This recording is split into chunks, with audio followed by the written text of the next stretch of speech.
Kembali lagi ke channel saya, Habib's True Story namanya, Dok. Oh iya, terus Ini macam-macam, terutama kesehatan. Iya, iya. Saya punya 2 channel. Yang satu dulu macam-macam juga, akhirnya diambil oleh guru besar Rektor UIN dulu, mantan Rektor UIN. Oh. Ke pengajian, tapi ke pengajian yang bagus, modern. Nah, sekarang ini saya melanjutkan kita bicara tadi, Dok, ya. Iya, iya. Degeneratif. Iya. Sekarang pindah ke asam urat. Ini ada banyak juga kesalahpahaman tentang asam urat ini. Iya, iya. Sebab utama asam urat itu apa, Dok? Sebab utama asam urat sebenarnya yang pertama itu yang utama adalah pembuangannya yang terganggu. Nah, ini masalah ginjalnya. Oh, jadi ginjal ya terutama. Iya. Karena itu orang gagal ginjal hampir dipastikan asam uratnya pasti tinggi. Oh. Nah, itu. Itu bukan karena makanan, Dok? Ya, ada hubungannya dengan makanan nanti. Tapi kan ada banyak kesalahan. Iya. Jangan makan jeroan nanti asam urat. Iya. Padahal enggak.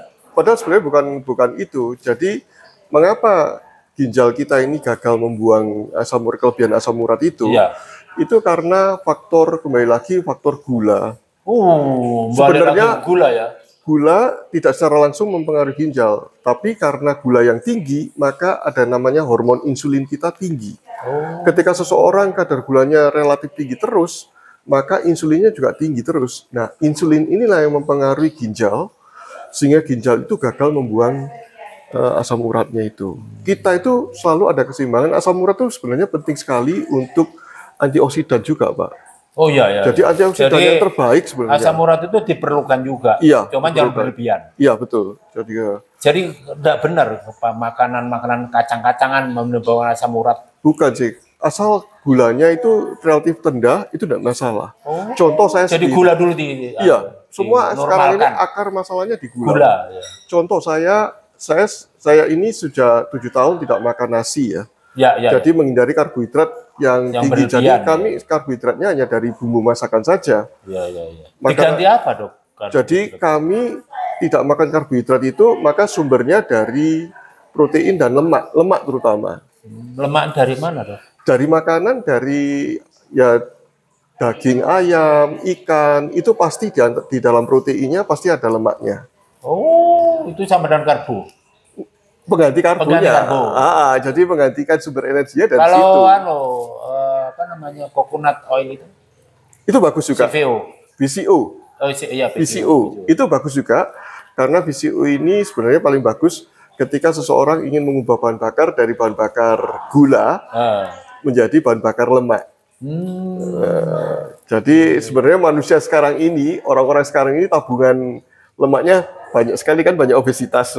Nah, itu lemaknya banyak sekali dan itu seharusnya dibakar. Tetapi lemak itu tidak bisa dibakar di dalam tubuh kita karena insulinnya tinggi. Mengapa insulin tinggi? Karena gulanya tinggi. Dari mana gula itu? Dari makanan-makanan yang berkarbohidrat. Kita itu hidup di antara karbohidrat. Akibatnya ya asam urat tinggi itu. Asam urat tinggi. Salah satunya yang sering tidak diketahui orang awam itu adalah ketika konsumsi gula buah tadi, fruktosa, itulah yang menyebabkan asam urat tinggi jadinya. Oh, ada hubungannya. Ada hubungannya. Yang jadi persoalan sekarang ini, gula buah itu tidak hanya pada buah saja, tapi semua makanan sekarang ini ditambahkan dengan gula buah. Contoh gula buah adalah gula cair. Betul. Gula cair kan banyak diburu orang. Mengapa gula cair itu diburu orang? Karena rasanya jauh lebih manis daripada gula. Aromanya lebih enak, manisnya lebih tinggi, kemudian juga lebih murah. Dan lebih awet, Pak. Gitu. Dari segi industri makanan lebih menguntungkan ya, menguntungkan kan? Keuntungannya besar. Nah, itulah yang banyak sekarang dijual di mana-mana. Hampir semua makanan kekinian, ya junk food tadi itu semua gulanya dari fruktosa tadi itu, gula buah. Kemudian sekarang ditambah juga konsumsi buah, diet buah juga harus hati-hati, ya. Ketika terlalu banyak makan buah itu kan sebenarnya hanya untuk tambahan dikit. Penutup hidangan kan, Pak. Jangan banyak-banyak. Iya, jangan banyak-banyak. Tapi sekarang kan makan buahnya juga banyak-banyak juga. Iya. Lalu juga apalagi di jus. Iya, apalagi sekarang buah itu difortifikasi apa-apa sehingga rasanya lebih manis daripada buah-buah zaman dulu. Betul.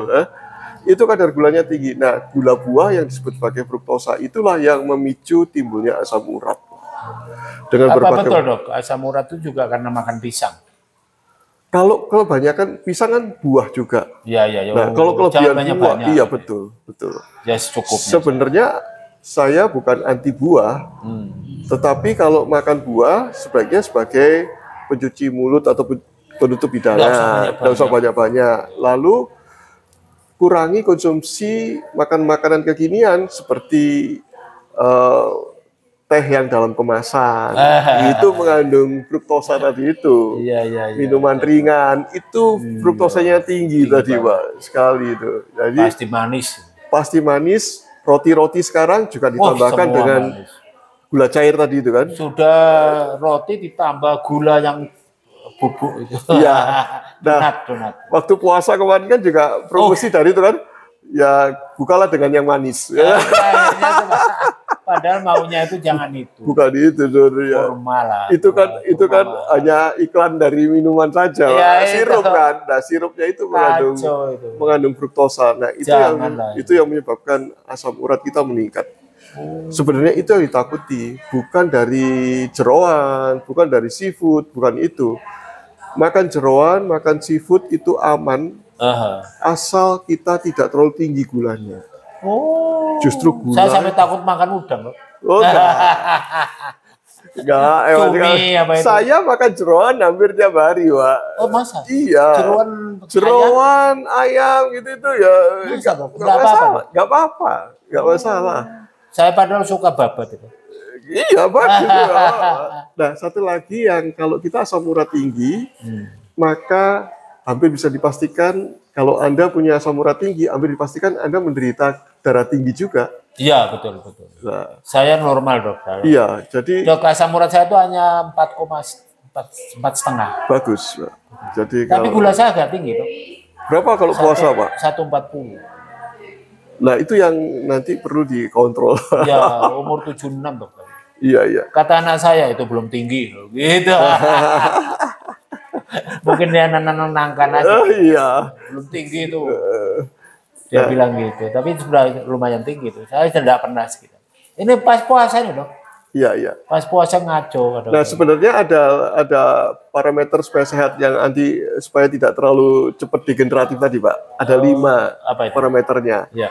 Yang disebut sebagai parameter sindroma metabolik. Iya. Karena metabolik itu akan berhubungan dengan penyakit degeneratif yang disebutkan tadi. Apa satu, dok? Yang pertama adalah lingkar perut. Tadi saya katakan lingkar perut itu tidak boleh lebih dari setengah tinggi badan, atau pada pria tidak boleh lebih dari 90 cm.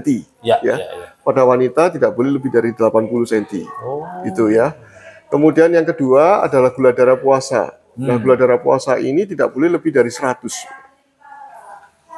Kalau bisa jangan lebih dari 100. Iya. Gula puasa itu gula yang setelah puasa baru dicek. Iya. Jadi kalau yang tidak puasa tidak apa-apa. 100. Bukan menjadi parameternya, nggak masalah. Tapi yang parameter gula puasa. Kemarin saya bukan gula puasa. Iya. Terus kemudian tekanan darah, Pak. Tekanan darah. Saya normal, dok. Usia berapapun tidak boleh lebih dari 130/85. Saya tidak pernah, dok. Nah, itu bagus. 120. Nah, bagus, Pak.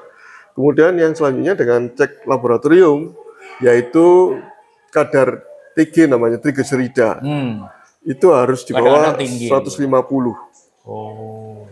Kemudian kadar lemak baik HDL. Nah, lemak baik itu bagi pria harus di atas 45, bagi wanita harus di atas 50. Itu baru aman terhadap metaboliknya. 3 dari 5 yang saya sebutkan tadi itu terpenuhi, maka aman. Enggak, ya. Kalau 3 dari itu tidak masuk ke dalam hal yang saya sebutkan tadi, berarti aman jadinya. Jadi itu yang menjadi patokannya. Jadi apapun dietnya, apapun pola olahraganya, apapun pola hidupnya, asal 5 tadi itu diperhatikan, maka aman. Jadi, ada yang mengatakan gini, dok, pokoknya jangan stres. Betul. Begitu stres, semua penyakit datang. Betul? Betul sekali. Coba mikir teman-teman lah. Saya jelaskan secara kedokteran lebih sedikit ya, supaya tahu teman-teman, ini adalah dokter ya. Ketika stres, itu ada namanya hormon kortisol kita, hormon stres, Pak. Iya. Hormon stres itu naik. Nah, hormon stres naik, maka hormon stres yang terus-menerus terjadi, kronis, ya, stres kita kan nggak mungkin harian, sekarang ini bulanan bahkan. Berhari-hari, berbulan-bulan itu stresnya. Iya. Nah, kalau stres seperti itu, maka hormon stres tadi itu akan memecah otot-otot kita. Oh gitu ya, Dok. Otot kita akan dipecah, kemudian jadikan gula. Harapannya gula ini untuk aktivitas kita. Tetapi kan orang stres mager malahan, malas gerak. Akhirnya gula ini daripada nganggur, sudah dipecah. Tidur, akhirnya nggak bisa tidur. Gula ini dijadikan lemak. Oh, gitu. Nah, karena itu orang stres cenderung perutnya menjadi membuncit. Oh, iya. Itu ciri khasnya. Kalau pada laki-laki lebih jelas lagi, yaitu paha bokongnya menjadi tepos, kecil, perutnya buncit. Nah, itu gitu, orang ini beberapa gejala-gejala stres sebenarnya. Yang penting enjoy aja. Betul. Saya ini terkenal, Dok, kalau di kampus itu Pak Beb itu nggak pernah sedih, pasti ngakak. Dia utang yang ngakak. Gitu. Betul. Nah, salah satu indikasinya adalah tidurnya bagaimana. Oh iya, tidurnya. Kalau tidurnya bisa nyenyak mungkin kira-kira 6-8 jam, tergantung usia juga. Jaminan ya, Dok. Itu jaminan bahwa itu bebas dari stres ya. Jadi itu. Karena tidur itu jangan diremehkan, itu sangat penting sekali soalnya. Ya, betul. Karena dengan tidur nyenyak, maka kita bisa mengendalikan hormon-hormon kita, pemulihan, kerusakan sel kita itu selalu rusak, Pak. Iya, betul. Sehari kita gunakan itu rusak. Rusak, pasti. Nah, ketika tidur itu recovery, membetulkan sel-selnya itu. Gitu ya, iya.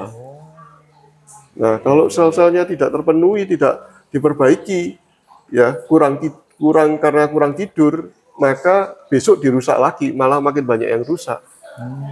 Nah, itu salah satu yang jadi nggak boleh ya begadang itu, Dok ya. Nggak boleh, Pak. Kalau bisa usahakan tidur ya. Iya, terutama kualitasnya. Tidur. Iya, betul sekali. Walaupun hanya 2-3 jam, kalau kualitasnya nyenyak, sampai itu ngimpi-ngimpi itu. Iya, bagus sekali. Itu sih sebenarnya. Saya sering kali malah suka ngantuk, Dok. Ya bagus kalau bisa tidur, nggak usah ada ya, jadi gitu. Jam 8 itu udah tidur, nanti jam 1-2 baru bangun, karena kami Muslim. Gitu. Biasanya sholat malam dulu. Betul. Saya setuju, Pak. Nanti setelah itu tidur lagi. Iya, setuju. Nggak apa-apa tidur di bawah subuh. Iya, betul. Jadi justru sekarang ini banyak anak-anak atau orang-orang sekarang ini supaya lebih produktif, tidurnya dikurangi. Oh, enggak benar gitu. Nggak benar sebenarnya. Malah enggak produktif. Betul. Malah nggak produktif. Lebih baik ya karena jangan lembur lah. Iya, ketika lembur sendiri sebenarnya, saya kan dulu manajer rumah sakit kan, Pak. Iya, lembur. Lembur itu sebenarnya tidak disukai oleh pengusaha dan tidak disukai oleh orang yang diberi lembur. Mengapa? Karena capek sudah.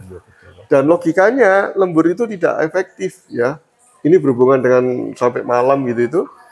Contohnya dari Disnaker sendiri aturan lemburnya adalah semakin panjang lemburnya, makin jauh lemburnya, maka per jamnya juga pembayarannya makin berkurang.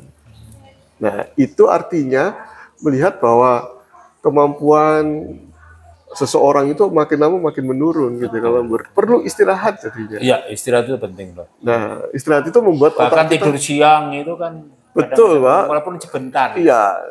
Walaupun di kursi tidur. Iya. Cukup 15 menit. Kadang-kadang saya di kantor itu tidur sebentar gitu.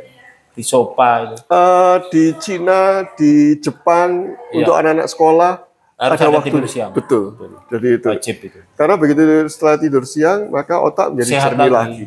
Jadi lebih efektif untuk berpikir lagi. Jadi, nah karena itu begadang itu sangat tidak baik untuk kesehatan.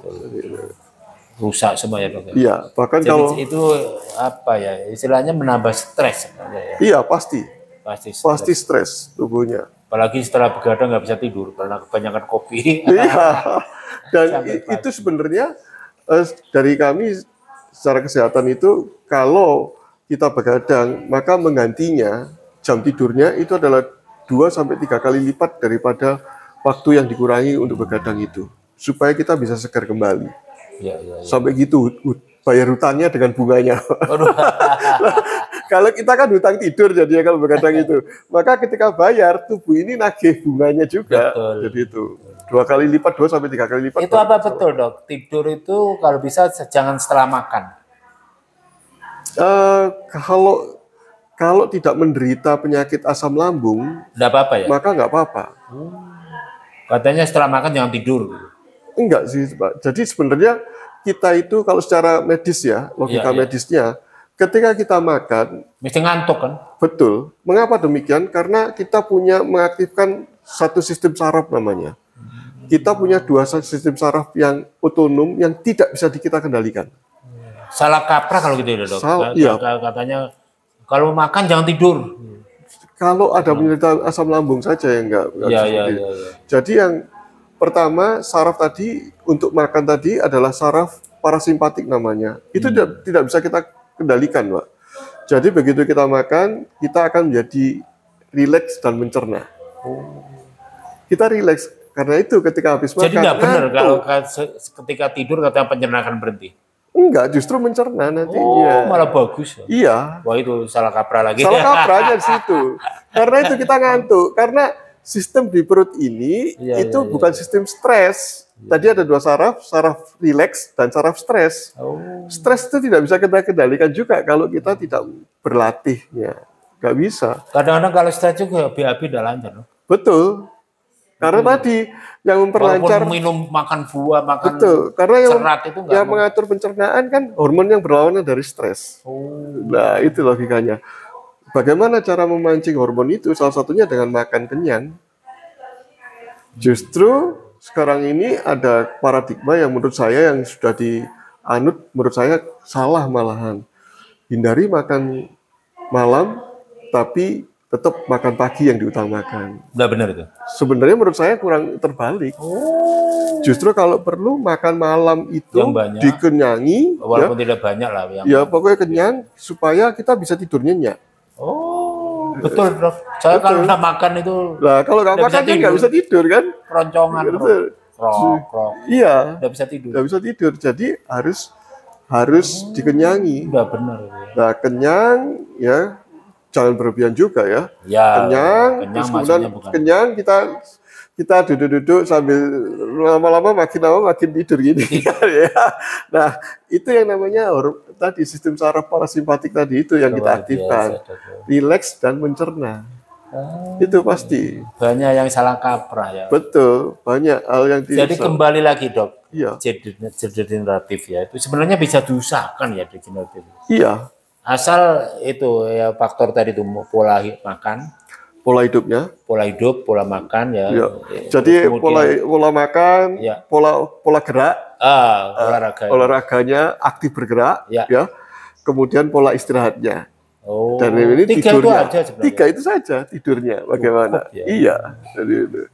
Nah, tidur ini sebagai indikator stres atau enggak. Oh ya. Dari pola pikirnya jadinya. Yang 4. Saya biasanya mengikuti ceramahnya dokter siapa itu, Ali Fauji atau siapa. Iya. Itu sing penting ojo stres. Nah, ya, itu yang dokter Fauzi itu di paliatif dia tuh. Iya, ojo mangan cak kuat, ojo cak kuatmu ya cak cukupe. Iya. Tapi ojo wedi. Apa-apa wedi. Iya, betul, Pak. Itu namanya stres. Iya, stres. Ketakutan.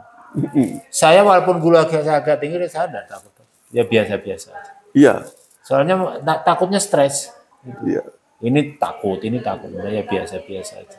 Nah, kalau degeneratif tadi kan bisa dibandingkan keluarga atau teman-teman Bapak yang usia 70-an dibandingkan dengan Pak Habib sendiri bagaimana? Nah, itu jadi kelas. Saya kalau pulang kampung cari teman-teman saya SD sudah habis dok. Nah, itu lah. Kalau masih ada itu udah bongkok, udah tua sekali. Betul, Pak. Jadi itu yang karena ya memang mereka tidak paham kesehatan. Iya. Sekarang dok, banyak degeneratif itu anak-anak desa-desa malah.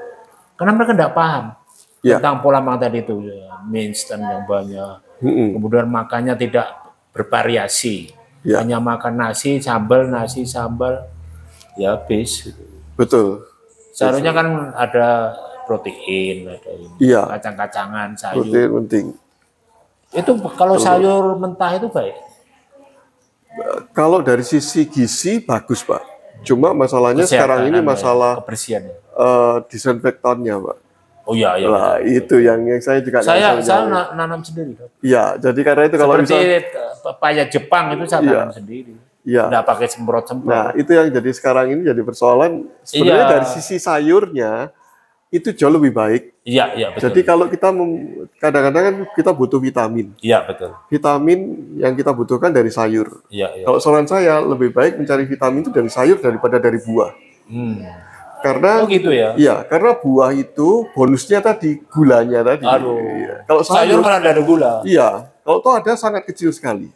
Jadi saya nanam sendiri dong. Di rumah saya tuh sayur apa aja ada. Iya, itu bagus. Jadi ini semua. Betul. Jadi tidak pernah saya semprot. Nah, tadi saya katakan saya dapat karbonya juga dari sayur itu. Oh, bisa ya? Iya, bisa. Tidak harus nasi. Tidak harus nasi, dari sayur itu. Nah, itu yang Pak, yang saya katakan tadi. Saya dengar dulu waktu ngobrol-ngobrol ya, Dok juga minum itu apa namanya?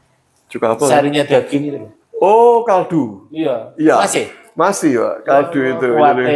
Iya. Kaldu daging itu. Iya. Nah, ini yang menjadi mungkin tipsnya. Kalau kita masih makan karbohidrat tinggi, maka lemaknya memang harus rendah. Oh, begitu. Jadi tidak boleh aturannya karbo tinggi, lemak tinggi juga. Oh iya. Kalau saya karbonya sangat minim. Jadi saya sudah 7 tahun ini harus ada lemak. Tidak makan nasi, tidak makan mie, tidak makan makanan yang bertepung. Iya. Sama sekali.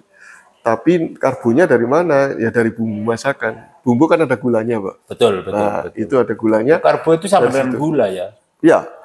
Karbo itu gula sebenarnya. Jenenge karbo. Karbo, gula. Semua nasi itu akan diubah dalam mulut kita akan menjadi gula. Kalau tidak percaya dibuktikan, coba kunyah nasi selama mungkin di mulut akan terasa manis. Iya, betul. Itu. Kalau nasi tambah jagung lebih aman. Kalau itu jangan sebaiknya. Jadi karena jagung itu karbohidrat juga. Tapi karbonya karena rendah.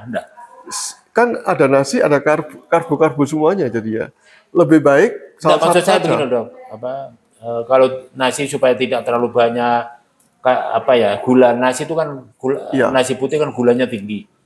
Katanya kalau jagung kurang gulanya, apa benar? Betul. Iya. Namanya indeks glisemiknya lebih rendah. Saya sudah lama, Dok. Jadi 2/3 itu jagung. Iya.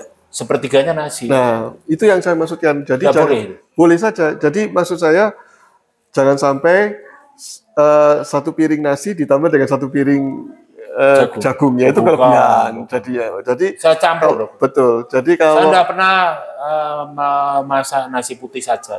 Ya. Jadi jagungnya lebih banyak. Misalnya porsi nasi 1 piring diganti misalnya setengahnya nasi putih, setengahnya jagung, atau 1/4-nya nasi putih, 3/4-nya jagung. Apa betul beras merah lebih sehat daripada beras putih? Sebenarnya sama saja, Pak. Jadi memang indeks glisemiknya rendah. Tapi tadi itu satu masalahnya beras merah itu tidak seenak beras putih, Pak. Iya, memang. Iya kan? Kemudian beras merah itu tidak semurah beras putih. Katanya seratnya lebih banyak, tidak benar? Itu yang saya juga kurang paham benar karena apakah benar seperti itu? Secara teoritisnya memang seratnya lebih tinggi. Iya, betul. Nah, yang menjadi problem itu sebenarnya beras putih itu juga sebenarnya kalau beras putih yang kuno itu seratnya tinggi. Yang dulu cuma ditumbuk itu. Ditumbuk itu loh. Sekarang ini kan pakai. Itu dia. Seratnya hilang sama sekali, vitaminnya hilang. Iya. Vitamin-vitaminnya habis hilang. itu. Habis. Nah, perubahan itulah yang mengakibatkan beras putih menjadi sumber penyakit jadinya. Kalau cara nanak itu, cara memasak nasi, apa betul kalau pakai rice cooker itu lebih kurang bagus daripada ditanak di api atau pakai kukusan itu dulu? Saya sih belum pernah mendengar itu, tetapi ada yang perbedaan. Kemarin salah satu subscriber saya, follower saya menanyakan juga, apa benar nasi yang didinginkan kadar gulanya atau indeks glisemiknya lebih rendah daripada nasi yang masih panas? Belum ada penelitian. Sudah ada, Pak. Dan ternyata nasi yang didinginkan itu lebih rendah kadar gulanya. Oh, ya betul. Nah, itu ternyata dari follower saya mengatakan itu budaya di Korea. Didingin gitu. Memang benar. Makan. Nasi yang dingin itu indeks glisemiknya itu lebih rendah 10 sampai 25 poin daripada nasi yang panas. Jadi gitu. Kalau gitu lebih baik nasi dingin ya, Dok? Iya. Dan lagi secara gampangannya kalau makan nasi dingin kan tidak seenak nasi panas, Pak. Kalau nasi panas nggak terkontrol, Pak. Nasi panas itu apalagi sambal. Saya itu nasi panas sama soto itu berapapun habis. Iya, makanya itu. Di situ ya sebenarnya. Itu. Tapi dari penelitian indeks glisemiknya tadi itu memang betul. Nasi dingin lebih kurang. Sudah lebih rendah, kemudian kita makannya juga banyak. Nah, berarti lebih sehat. Jadi ya itu. Tapi secara ilmiahnya memang lebih rendah, lebih sehat jadi gitu. Iya Dok. Iya. Jadi makanya katanya orang kuno itu jarang sakit itu karena itu tadi. Iya. Tidak macam-macam, tidak gurih itu loh. Iya betul. Gurih itu menyebabkan penyakit itu karena makannya makin banyak, kimianya makin tinggi. Betul. Lalu tadi yang berasnya juga masih ditumbuk tadi itu. Iya. Seratnya masih ada. Iya. Kemudian vitamin-vitamin juga masih banyak, ya kan? Dan bedanya kan kulit arinya tuh masih nempel. Lah itu kulit arinya yang bikin orang modern ini nggak suka karena lebih mangkak katanya. Lebih mangkak juga lihatnya. Katanya nggak enak. Nggak enak. Padahal itu sebenarnya yang kalau gitu tambah katul aja, Dok. Sekarang di beberapa orang di teman saya ada yang neneknya yang Chinese itu dikirimi katul dari Cina bahkan. Ya, betul. Dedek sebenarnya. Iya. Ada nasi pok namanya. Dedek itu sebenarnya. Ya itu memang itu bisa lebih sehat. Katanya kan gara-gara kolesterolnya tinggi dikasih dedek itu. Ya bisa saja karena tadi seratnya tinggi. Betul. Jadi dia akan ketika ada serat maka minyak-minyak juga akan tertarik pada waktu pencernaan. Dan gula-gula juga. Iya, nah itu yang kita nggak dapatkan di nasi putih sekarang ini. Iya. Nah itu loh. Terus mari ngono mangan roti manis kan. Nah, iya. Minum kopi gulanya 2 sendok habis. Apalagi kalau ini, Pak. Waduh, segone kok durung mateng ini. Ya diganjel roti dhisik. Ada satu kalau di rice cooker kan lama itu, Dok. Itu apa boleh? Katanya makin lama kan sebenarnya carinya makin hilang, tinggal sampah. Secara logikanya betul begitu. Rusak gitu. Tapi yang jadi sebenarnya jadinya yang paling banyak ya gulanya, kadar karbonya yang tinggi. Tinggal gula. Tinggal karbonya aja. Lama Iya itu jadinya. Lebih baik ya sekali habis. Iya. Jangan terlalu lama di Betul. Banyak. Saya ini banyak bertanya, Dok, karena saya ini banyak yang tanya juga pada saya. Iya. Terus sekarang banyak salah kaprah kok, Pak. Jadi salah kaprah. Saya sendiri juga baru terbuka wawasan saya sebagai dokter itu ya 7 tahun yang lalu itu ketika mempelajari. Saya dulu kan obesitas, Pak. Iya, katanya saya dengar. Dulu gemuk sekali. Saya dulu berat badan saya 80. Sekarang 58 saja. Saya dengar katanya waktu ketemu saya udah kurus. Iya. Saya gemuk sekali dulu waktu itu. Jadi tidak sehat ya, orang gemuk itu kadang-kadang bangga kan. Gemuk itu sakit. Bahkan WHO itu sudah menyatakan sebagai jangan pernah gemuk. Iya, WHO itu mengatakan penyakit sekarang sudah dimasukkan ada namanya ICD ya, nomenklaturnya obesitas. Obesitas itu sebagai disease penyakit. Waduh. Sudah dikode, ada kodenya. Penyakit itu. Sudah sakit, penyakit. Oh, sudah sakit. Bukan awal, itu sebagai penyakit sekarang ini. Orang gemuk itu sakit. Pasti. Saya bisa menjelaskan, pasti sakit. Saya belum ngomong masalah hormon di dalamnya. Iya, betul. Pasti sakit, kenapa? Karena beban tubuh juga makin tinggi. Betul. Akhirnya ini sakit. Lutut sakit, tumit, bawah sakit. Tumit sakit. Betul, Dok. Gitu. Nah, itu beban. Pasti sakit. Saya pernah punya teman gitu. Iya. Semua sakit jadinya. Betul, Pak. Saya alhamdulillah ini masih normal, tidak pernah sakit. Betul. Jadi betul. Itu karena Bapak nggak pernah obesitas soalnya. Iya, nggak pernah. Nah, kalau obesitas pasti lutut, tumit sakit. Saya itu hati-hati sekali, Dok. Kalau perut sudah mulai agak besar, saya kurangi nasi, tinggal saya ketem aja. Betul. Lainnya makan sayur. Betul, sayur bagus. Jadi sayur banyak-banyak juga nggak masalah. Dan protein. Iya. Jadi itu. Apa betul dok, makan telur itu kurang bagus kalau kebanyakan? Kembali lagi kalau Terlalu telur banyak sebenarnya bukan Pak. Kembali lagi kalau kita masih terlalu tinggi kadar karbohidratnya, telur akan menjadi buruk bagi kesehatan. Kalau saya, walaupun itu protein ya. Betul. Saya sendiri itu sekali makan telur itu bisa sampai 4 telur Pak. Hah? Sekaligus. Nggak udunan dok? Enggak, jadi karena itu nggak ada hubungan itu, salah kaprah ya. Ya. Saya takut kadang-kadang. Nah itu udunan, itu kan tanda keradangan. Keradangan sekarang disebabkan karena gula itu. Gula lagi jadinya. Karena itu kalau Anda gulanya tinggi, ya maka yang unsur lain, protein, lemak itu harus rendah mungkin.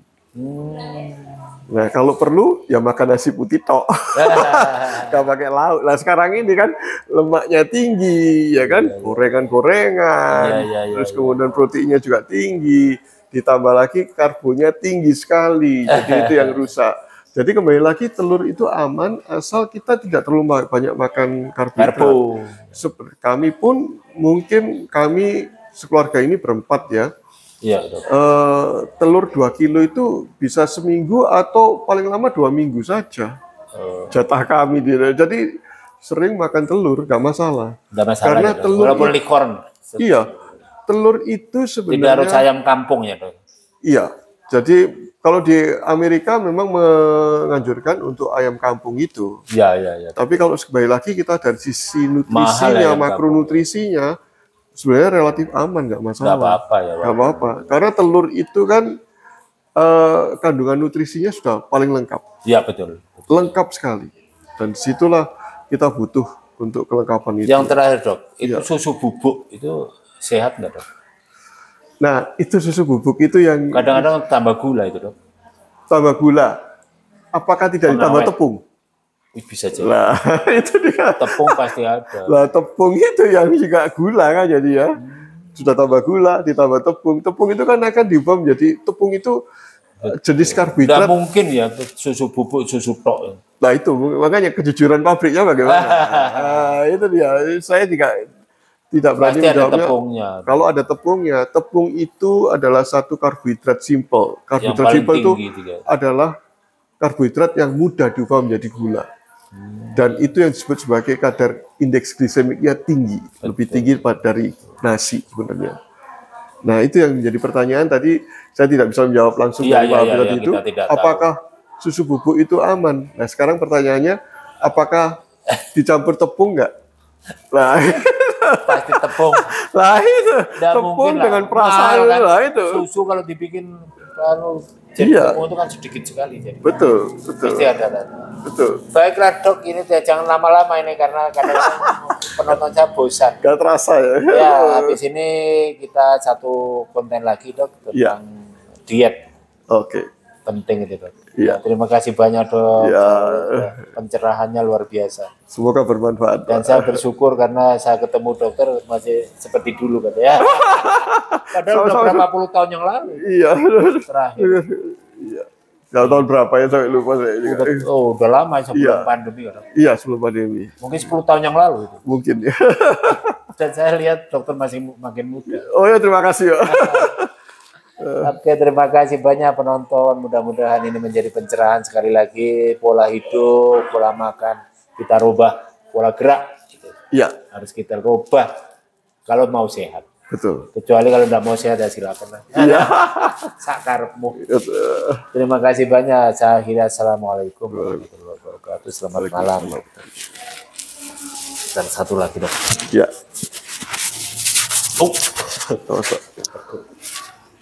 Harus di lagi.